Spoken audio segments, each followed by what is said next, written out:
Continuing coverage of the president's news conference that happened early this afternoon, and you know it's sort of our job to let you know when things are said that aren't true, especially by people you've elected. And this president keeps telling untrue things, and he does it every single time he's in front of the microphone. It's demonstrable. I can re-rack the tape for you. There were a lot of them today. Some of them aren't really big, but they're coming from the president of the United States. Today he said, I had the biggest electoral win since Ronald Reagan. He didn't. He said this repeatedly, over and over and over again, and every time he says it, it's not true again. Is it a big thing? No. But he's the one who brings him up. Nobody asked about his electoral college win. And here's another thing. One of the biggest questions that the people who ask him questions have right now is, what is this relationship with Russia? When Russia was hacking into the election, hacking into the Democrats, the DNC, your guys were on the phone with the Russians. Did you talk about that? We don't get a straight answer on this question, which leads us to continue to ask the question. And then he says Russia is a ruse. It's fake news. The leaks are real, but the news is fake. So that's impossible. He's saying that the information in the leaks is accurate. After all, it's the reason he fired Mike Flynn, right? Well, he says he fired Mike Flynn because it's very confusing. Jeff Mason's with us, White House correspondent for the Reuters news agency, and the head of the White House Correspondents Association. John Bussey's here, associate editor of the Wall Street Journal. I hear you over there, Jeff, trying not to upset the apple cart here, but we keep getting a series of untrue things. And it seems if he yells at us for pointing it out and calls us names and calls us fake and stuff, when we are pointing out that the President of the United States just told another untrue thing, that he's going to yell about us and people are going to tweet about us. Things I don't care about at all if they tweet, because I don't read the dang tweet. But it's up to people like you and all the rest of us to point it out when the President of the United States keeps saying things that are demonstrably, unquestionably, opinion aside, 100% false.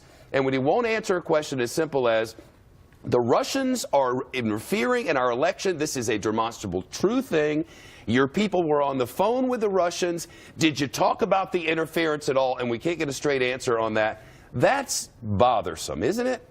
Well, I don't disagree with you at all, Shep, that it is well, you can't disagree with any of those things because all those things are demonstrably true. Right, and I don't disagree with you. I think that it is the job of journalists and it is the job of the media to report the truth and to call out people in positions of power, including the most powerful person in the world, which president, when he says things that are untrue. And you are right that he does that. He does it regularly. And Fox, CNN, all other TV networks and news organizations like my own and others have the responsibility to be sure that that is reported and that it is corrected. Treating Jim Acosta over there from CNN, an accomplished reporter, a guy I've never met, but a good reporter. I mean, treating him like he's... I'm not even going to use the word. I'm not going to give Twitter it's the love it needs. It's crazy what we're watching every day. Yeah. It's absolutely crazy. He keeps repeating ridiculous throwaway lines that are not true at all and sort of avoiding this issue of Russia as if we're some kind of fools for asking the question. Really? Your opposition was hacked and the Russians were responsible for it and your people were on the phone with Russia on the same day it was happening and we're fools for asking the questions? No, sir. We are not fools for asking this question, and we demand to know the answer to this question. You owe this to the American people. Your supporters will support you either way. If your people were on the phone with her, what were they saying? We have a right to know. We absolutely do, and that you call us fake news and put us down like children for asking these questions on behalf of the American people is inconsequential.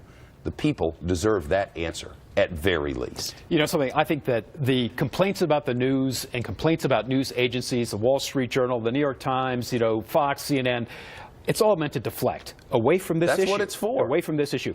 And when he's caught out with a falsehood, once again repeating that he had the highest electoral count, which he didn't since Ronald Reagan, you know, and the reporter calls him out on it, and he's called out again on it. He says, well, those are numbers that somebody gave me. And I'm thinking, well, you're the President of the United States. You're supposed to be getting good data, and you're supposed to be reflecting good data so that people have the confidence in you. Is meant as a deflection away from this issue. And what is the issue? His own party, people in his own party, the Democrats, the public is concerned about what relationship his campaign and he had with Russia during the campaign and subsequent to that. Why was the White House informed at the end of January about General Flynn's conversations with Russia, mentioning sanctions? Why were they informed at the end of January? Why was he fired only after the press accurately reported, Washington Post broke this, the press accurately reported that the White House had been informed that the conversation had included information about sanctions, which General Flynn had denied. So there was nothing fake in that. There are a lot of questions that are around what transpired during that delay and what took place during the campaign. These are big issues, and the way to deflect attention from them is to rail about the press. Sitting here going round and round about these things is really otherworldly. No, I have no recollection. 30 years of this, I never recall anything. There was a bit of a stream of consciousness quality to the press conference, and that's a personal style. Look, that's fine. I don't care about that. On the one hand, we're glad that the president is coming out and taking questions in a press conference and spending a good amount of time doing it. But there was a kind of a stream of consciousness, quality to it. His reference to the horrors of nuclear war. I mean, you kind of wonder how some of these issues get into the line of thinking that the president is pursuing. Well, today, how great is Melania? Forgiveness to whoever that was. How great is Melania, and how great a first lady she can be? Oh, that's a great question. I'm going to watch your channel. And then, are you going to speak with the Congressional Black Caucus, an African-American reporter? Oh, are they friends of yours? It just, I pick a headline from today. I can't even pick a place to start. This notion that the administration has been a well-oiled machine. Look, there's always hitches to the beginning of any administration. You're getting a lot of people into a lot of different jobs, and there's confusion and some chaos. But to call the rollout of the travel ban that was the judge's fault. Smooth. Judge's fault. That the subsequent problems were the judge's fault. The judge came into the equation only after crowds of people went to airports to show support for the refugees coming in and protesting against the president's action. That was not a well-oiled machine. That was not a smooth rollout. And the media is reporting on that. And I think that goes back to the point that you were making as well, Shep. It is our job to call out untruth. It is our job to do good journalism. And you mentioned you felt like I was trying not to upset the apple cart. My point there is, first of all, it is good that he held a press conference. It's not the tone that necessarily I would suggest setting, but that's up to him. It's his job what kind of tone he wants to set. It is the job of journalists. It is the job of the White House press corps to ask aggressive questions. I think you saw that today, and certainly when some of those answers turn out not to be truthful, the media is following up, and it is reporting that, and will do so in its reporting going forward. Hope so.